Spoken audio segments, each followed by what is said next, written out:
이번 시간에는 우리 관계형 데이터베이스의 제약 조건, 무결성에 대해서 같이 한번 살펴보도록 하겠습니다. 우리 무결성이라는 거는 데이터베이스에 저장된 그 데이터 값들이 있어요. 그 데이터 값들이 표현하는 그 현실 세계 실제 값이 이제 일치하는 그 정확성을 의미하는 게 우리 무결성입니다. 쉽게 얘기하면은 우리 데이터베이스에 여러 가지 이제 데이터들이 이제 저장이 돼 있는데 그 데이터들 중에서 잘못된 데이터가 없다. 그거를 이제 의미하는 게 우리 무결성이요. 무결성. 그래서 데이터베이스에는 정확한 데이터들만 있습니다. 그걸 이제 뜻하는 거. 그게 이제 무결성이라는 거예요. 그럼 우리 데이터베이스에 이제 정확한 데이터가 입력되게 그걸 이제 보장하기 위해서 부정확한 그런 자료가 데이터베이스에 이제 저장되는 거를 우리가 방지를 해야 됩니다. 그 방지하기 위한 그런 제약 조건들, 그런 것들을 우리가 묶어서 무결성 제약 조건이라고 그렇게 이제 얘기하는 거예요. 그래서 무결성이 뭔지, 무결성 제약 조건이 뭔지 알고 계셔야 돼요. 자, 우리 무결성의 종류에는 지금처럼 여러 가지가 있습니다. 개체 무결성이라는 것도 있고요. 참조 무결성도 있고, 우리 도메인 무결성, 그 다음에 사용자 정의 무결성, 그 다음에 널 무결성, 그 다음에 고유 무결성, 키 무결성, 관계 무결성하고 여러 가지가 있습니다. 자, 그럼 이제 요거 하나씩 좀 살펴보자고요. 자, 첫 번째 거 우리 개체 무결성이라고 나왔어요. 이 개체 무결성이라는 거는 기본 테이블에 보게 되면 이제 기본 키가 있겠죠. 이 기본 키를 구성하는 그 어떤 속성도 널값이나 중복값 이런 것들을 이제 가질 수가 없다. 그걸 이제 규정해 놓은 걸 보고 우리가 개체 무결성이라고 해요. 여기서 이제 널이라는 말이 나는데 이 널이라는 게 아무것도 입력이 안 된 그 상태를 보고 우리가 널값이라고 부르는 거예요. 만약에 우리가 어떤 필드에 들어가서 사이뛰기를 했어요. 그럼 그거는 이제 공백이 입력된 거죠. 그런 거는 이제 널이라고 표현 안 해요. 그래서 널이라는 거는 아무것도 입력 안 된 거, 공백이 됐든 뭐가 됐든 아무것도 입력 안 된 그 상태를 보고 얘기하는 거예요. 그럼 요 개체 무결성이 뭔지 좀 보자고요. 자, 지금처럼 이런 이제 릴레이션이 두 개 있어요. 학생이라는 릴레이션이 있고 수강이라는 릴레이션이 있을 때 여기서 이제 학생이라는 이 릴레이션에서는 이 학번이라는 게 우리가 이제 기본키로 사용하는 거죠. 그리고 우리가 앞에서 이제 외래키라는 것도 배웠죠. 얘가 이제 학생 릴레이션에서 학번이 이제 기본 키일 때 이 학생 릴레이션과 수강이라는 이 릴레이션을 서로 이제 관계를 설정할 거예요. 그때는 요 기본 키로 설정된 이 학번이랑 수강 릴레이션에 있는 이 학번이랑 서로 이제 연결을 시켜서 우리가 관계 설정을 할 거예요. 그때 이 학번, 수강 릴레이션에 들어있는 이 학번을 보고 우리는 외래키라고 이제 그렇게 부르는 거죠. 그때 만약에 이제 1001이라는 이 학생이 지금 영어 과목을 수강하겠다고 이제 수강 신청을 했습니다. 그러면 이 1001이라는 이 학생이 누구야? 찾고 싶어요. 그러면 관계 설정해놨으니까 이 선을 따라 쭉 가면 이 1001이라는 이 사람은 홍땡땡이네. 아, 이 사람 얘기하는구나. 이 사람한테 이제 뭔가 공지할 게 있다면 이제 전화번호가 있으니까 이 전화번호 가지고 이제 연락을 하면 되겠죠. 그렇게 이제 기본 키가 있고 외래 키가 있고 이렇게 두 가지가 있어요. 그때 이제 기본 키는 유일성과 우리 최소성 이 두 가지를 꼭 만족을 해야 된다고 했습니다. 만약에 이제 학생을 한 명 더 추가시킬 거예요. 그러면 이제 우리가 학번을 적어줘야 되겠죠. 그래서 학번은 1005번입니다. 이 사람은 이제 뭐 최땡땡입니다. 그리고 주민번호는 얼마입니다. 그렇게 입력해주고 전화번호는 땡땡땡입니다 하고 이제 입력을 해주면 되겠죠. 이런 식으로 입력해야 이게 정상적으로 입력된 건데 만약에 학번을 내가 여기다가 1001이라고 쓰거나 1002를 쓰거나 3을 쓰거나 4를 쓰면 돼야 안 돼? 안 돼요. 왜? 유일성이 깨지잖아요. 1001은 이미 있잖아요. 1002도 있고 3도 있고 4번이 있으니까 그 다음에 이제 학생을 또 추가시키려면 이제 5번이 돼야 되겠죠. 그래서 중복된 값을 가질 수가 없어요. 이 기본키는 중복된 값이 있을 수 있다 없다? 없다. 그리고 만약에 한 명의 학생이 들어왔는데 만약에 학번을 부여를 안 했어요. 그래도 안 된다고요. 반드시 학생이 한 명이 들어왔을 때는 여기서는 이제 학교이기 때문에 학번으로 전부 다 학생들을 구분하기 때문에 학번은 반드시 입력이 돼야 됩니다. 그래서 널값이 올 수 없다는 거예요. 그런 게 이제 우리 개체 무결성이라는 겁니다. 그래서 개체 무결성 그러면 기본 테이블에 들어있는 그 기본키를 구성하는 그 어떤 속성도 값이 없거나 중복된 값 이런 것들을 이제 가질 수 없다는 그런 규정을 보고 우리가 개체 무결성이라고 그렇게 이제 부릅니다. 그 다음에 이제 참조 무결성이라는 거요. 참조 무결성은 이제 참조할 때, 그때 이제 무결성을 얘기하는 거죠. 그래서 여기서는 이제 외래키 얘기하는 거예요. 개체 무결성이라는 건 기본키를 얘기하는 거고, 참조 무결성이라는 거는 외래키 값 보고 얘기하는 거예요. 이 외래키 그 값은 널 값이거나 참조 릴레이션의 기본키 값과 동일해야 된다. 이게 무슨 말이냐? 좀 보자고요.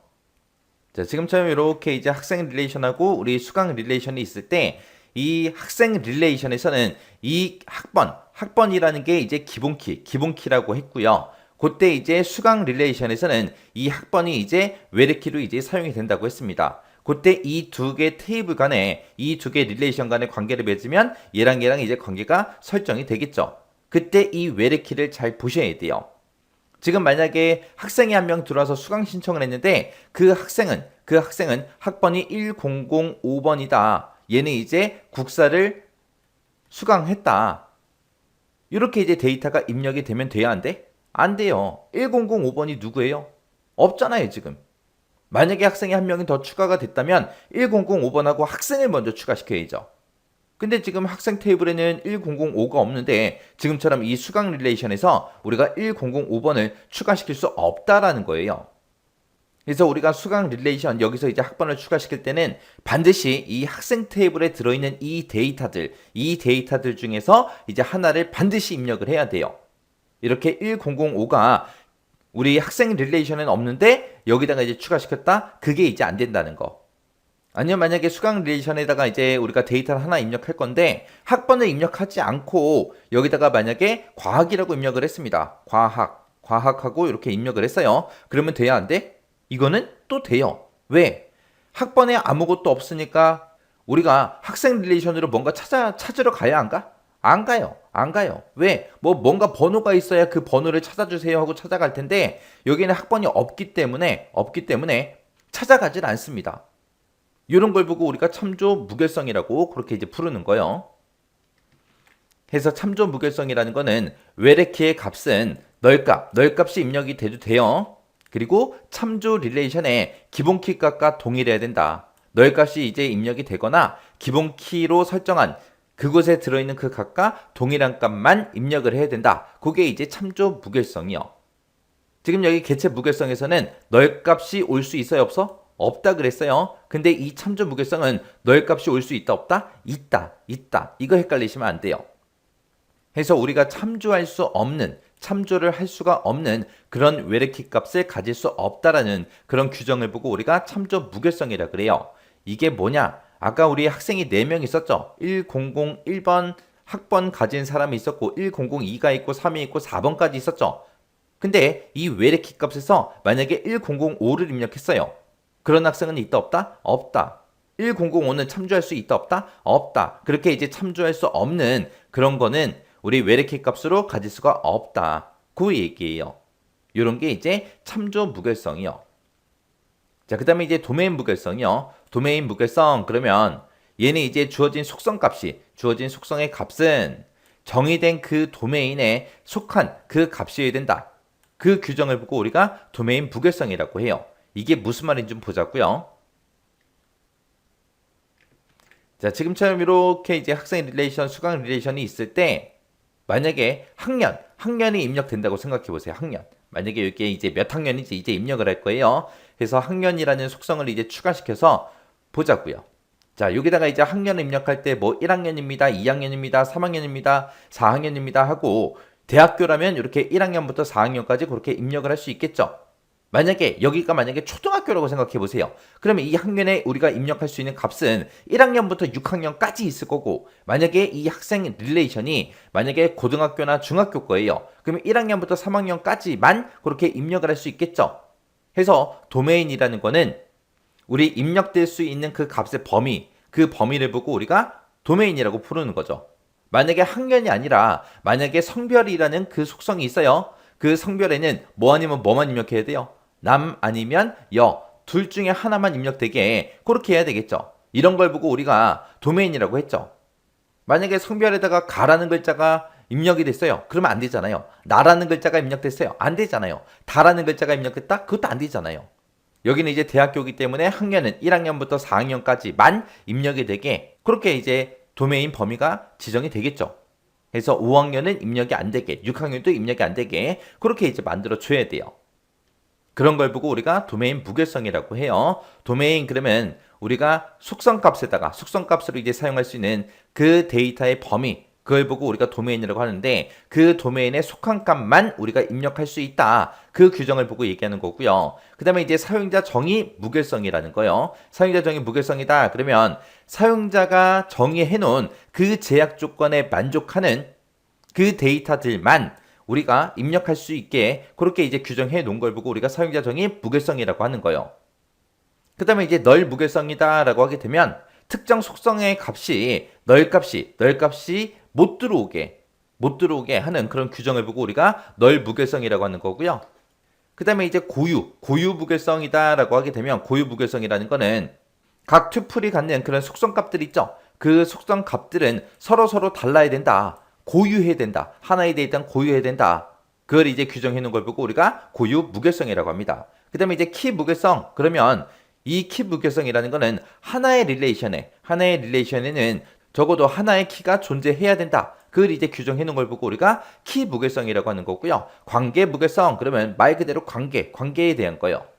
그래서 한 릴레이션과 다른 릴레이션, 그 두 개의 릴레이션의 튜플들 그 사이에 관계에 대해서 적절성 여부 그런 것들을 지정해 놓은 그런 규정을 보고 우리가 관계 무결성이라고 합니다. 그래서 릴레이션에 어느 한 튜플의 삽입 가능 여부 아니면 두 개의 릴레이션 그 튜플 사이의 관계에 대해서 적절한지 안 한지 그런 여부를 이제 지정해 놓은 규정을 보고 우리가 관계 무결성이라고 합니다. 자, 이렇게 이제 무결성의 종류에는 여러 가지가 있는데 이 중에서 여러분들이 꼭 기억하셔야 되는 거는 이 두 가지는 여러분들이 이 내용을 직접 쓸 수 있게끔 직접 우리가 서술할 수 있게끔 그렇게 꼭 기억하고 계셔야 돼요. 만약에 이런 여러 가지 종류의 이제 무결성이 있는데 이런 무결성이 깨지면 돼야 안 돼? 안 돼요. 무결성이라는 게 뭐라 그랬어요? 내가 지금 가지고 있는 그 데이터베이스의 자료들은 정확한 데이터만 입력이 되어 있다. 그걸 이제 의미하는 거잖아요. 근데 무결성이 깨졌다? 그러면 정확하지 않다라는 거죠. 틀린 데이터도 있을 수 있다. 그 얘기잖아요.